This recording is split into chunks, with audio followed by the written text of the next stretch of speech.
तो पिट रहे हैं। इत्तेहाद जितना भी देश आज बचा हुआ है, दलित मुस्लिम की बात नहीं कर रहा हूं मैं, वो बचा ही इसलिए इत्तेहाद की वजह से। बाबा साहब डॉक्टर भीमराव अंबेडकर क्या कॉन्स्टिट्यूएंट असेंबली जो संविधान बनाने की थी उसमें होते अगर मुसलमान ना होते, वरना आज ये संविधान ना होता, बाबा साहब ना होते ना और उनके मुट्ठी भर साथी, तो ये संविधान ये ना होता, ये संविधान की जगह मनुस्मृति होती।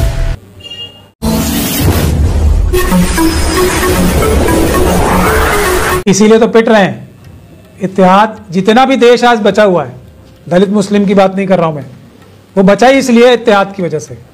बाबा साहब डॉक्टर भीमराव अंबेडकर क्या कॉन्स्टिट्यूएंट असेंबली जो संविधान बनाने की थी उसमें होते अगर मुसलमान ना होते।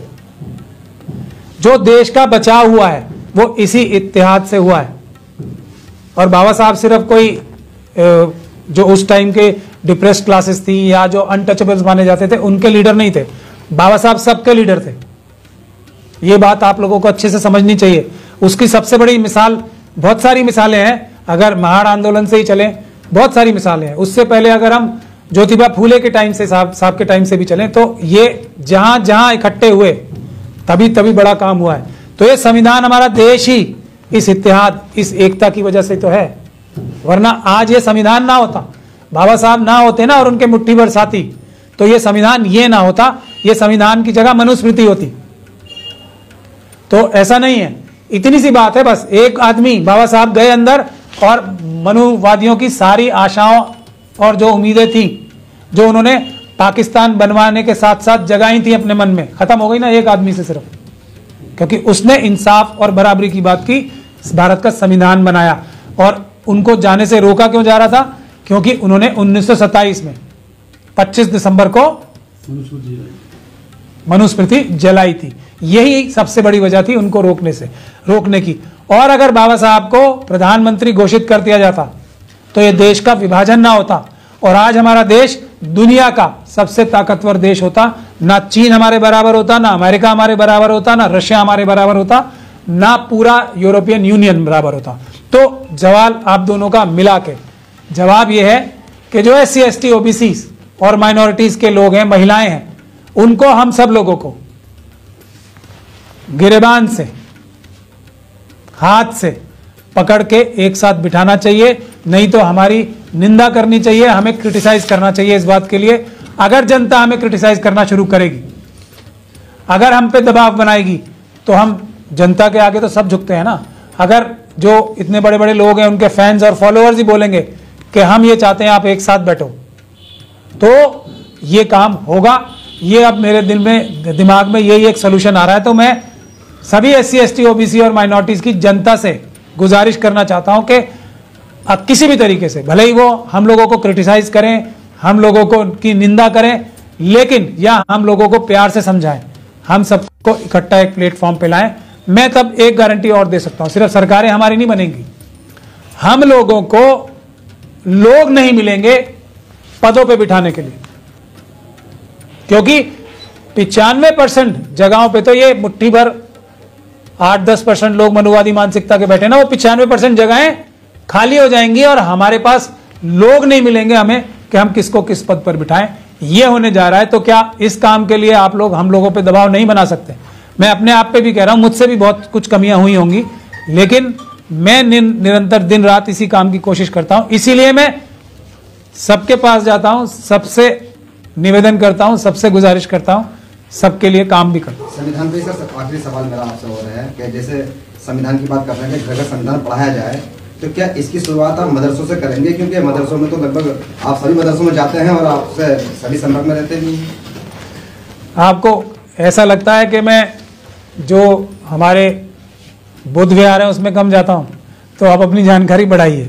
आपको ऐसा लगता है कि मैं वाल्मीकि मंदिर, रविदास मंदिर, गुरुद्वारों में, चर्च में कम जाता हूं, तो थोड़ी सी जानकारी आप बढ़ा लीजिए। मैं वहां भी उतना ही जाता हूं। जो मुझे नमाज पढ़नी होती है तो वो तो मैं ज़्यादातर घर में ही पढ़ता हूँ, जुमे के दिन मस्जिद में जाना होता है। मदरसों में तो मैं नहीं जाता जब तक कभी मुझे इनवाइट ना किया जाए। लेकिन चाहे वो चर्च होगी, चाहे वो रविदास मंदिर होगा, चाहे वो वाल्मीकि मंदिर होगा, चाहे वो गुरुद्वारा होगा, वहाँ सब जगह भारत के संविधान की रूह और आत्मा ऑलरेडी बताई जाती है कि सब बराबर हैं और सबके साथ इंसाफ होना चाहिए, लेकिन संविधान के अंदर इसको कैसे हासिल करना, इसको इंसाफ और बराबरी को कैसे हासिल करना है, उसके तरीके लिखे हुए हैं, वो समझाने की जरूरत है। और वो ना सिर्फ मदरसों में बल्कि सभी जगह, और जो लोग मदरसे और धार्मिक स्थलों पर नहीं जाते उनको भी समझाने की जरूरत है, क्योंकि यही हमारे देश का, इसी से सब जो धार्मिक स्थल भी हैं संविधान की बदौलत ही सुरक्षित हैं। तो संविधान एक ओवर आर्चिंग चीज है, एक अम्ब्रेला है जो सबको सुरक्षा, सबको जो जायज हक है, नाजायज हक नहीं, क्योंकि अंबानी जी तो और अडानी जी तो ये चाहेंगे कि पूरे देश की सारी धरती हड़प लें, वो वाले हक नहीं दिलवा सकता संविधान, ना दिलवाएगा। बाकी सबको सब हक दिलवाने की तरीका संविधान में लिखा है। इसीलिए सभी जगह संविधान, मैं जिस मस्जिद में भी गया हूं, मैं मेरे बहुत सारे CA NRC के टाइम के दूसरे धार्मिक स्थलों पे भी जो स्पीचेज है मेरी, आप देख सकते हैं, मैंने संविधान की रूह से ही सब जगह बात की।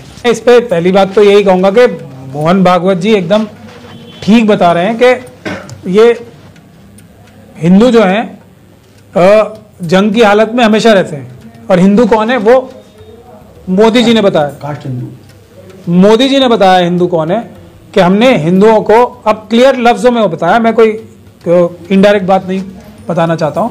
मोदी जी ने साफ तौर पे ये कहा है ना, हमने हिंदुओं को 10% इकोनॉमिक EWS का आरक्षण दे दिया है, ये साफ तौर पे कहा है ना। तो EWS का जो आरक्षण है वो अनरिजर्व कैटेगरी के लिए है, यानी किसके लिए है, ब्राह्मण, क्षत्रिय और वैश्यों के लिए, जो सो कॉल्ड अपने आप को कहते हैं, ये उन्हीं के लिए है।